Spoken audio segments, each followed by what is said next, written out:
It was an ordinary Saturday afternoon, the kind you expect to slip by unnoticed. Maybe a few errands, a quiet moment to breathe, a warm mug of coffee in hand. But this time something was off. Everything felt off. Lisa, my wife, had been acting strange for days.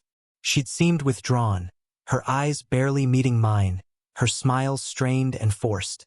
Her words carried a new sharpness, like she was holding something back but didn't know how to say it, or didn't want to. I'd seen these signs before. I'd learned how to read them. Something was clearly wrong. There were moments when I considered bringing it up, asking her directly, but I didn't want to come off as paranoid. I didn't want to stir up tension over nothing, so I bit my tongue and waited. But that Saturday, that was the day I couldn't ignore it anymore. I was sitting in the living room when she walked in, arms folded tightly across her chest, her face carved with frustration. "We need to talk," she said, her voice flat, emotionless. I nodded, a knot already tightening in my stomach. "What's going on?" She exhaled deeply and sat across from me, her eyes finally locking onto mine. What she said next hit me like a punch I never saw coming. "You've been so wrapped up in your own world lately, it's like I don't even matter to you anymore. I've tried to talk to you, but you just don't get it. Honestly, you're not a priority to me anymore. I don't even know why I'm still here." Her words didn't just sting. They carved something out of me. Not just from the harshness, but from the meaning behind them. She was telling me, point blank, that I no longer held a place in her heart. My chest tightened. I wanted to respond. I wanted to shout. But instead, something inside me shifted. It wasn't rage that rose up. It was something colder, a kind of clarity I hadn't felt in years.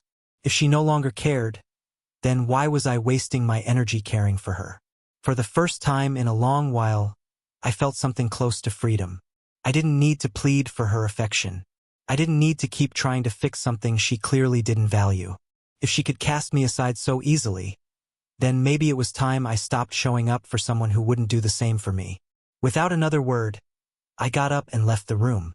She called out to me, but I didn't turn back. I didn't owe her an explanation. I didn't need to defend how I felt. The decision had already settled in my mind. The next few days felt surreal. I didn't chase her. I didn't reach out or try to patch things up. I gave her space, but more importantly, I gave myself space.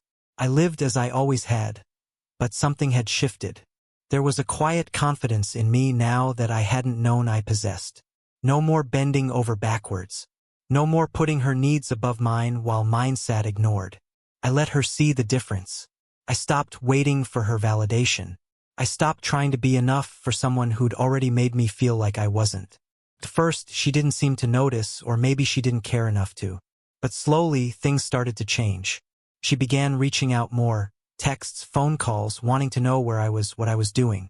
She started showing up at the places I liked to go, trying to run into me. But I was never there. A week later, she came home, her face flushed with frustration. "What's going on with you?" she demanded. "You've been so distant. It's like you don't care about me anymore." I looked at her calmly, seeing now how the roles had flipped. "Didn't you say that yourself?" I asked, my tone even. "You told me I wasn't a priority, that I didn't matter to you. So I stopped caring." Her eyes widened. Guilt and confusion danced across her face. She opened her mouth, but no words came out. She wasn't expecting me to call her out. She wasn't ready for me to walk away emotionally. The weeks that followed were a roller coaster, at least for her. She began trying harder, but the dynamic had shifted. Her attitude wasn't one of entitlement anymore. It was as if she realized she had to earn my attention again. And even though she tried, something fundamental had changed. The spark I once felt was gone. I had given too much of myself to someone who didn't see the value in it. Now I was giving back to myself. I picked up the hobbies I'd let go of. I reconnected with friends I had drifted from. I rediscovered a version of me that wasn't tied to her acceptance.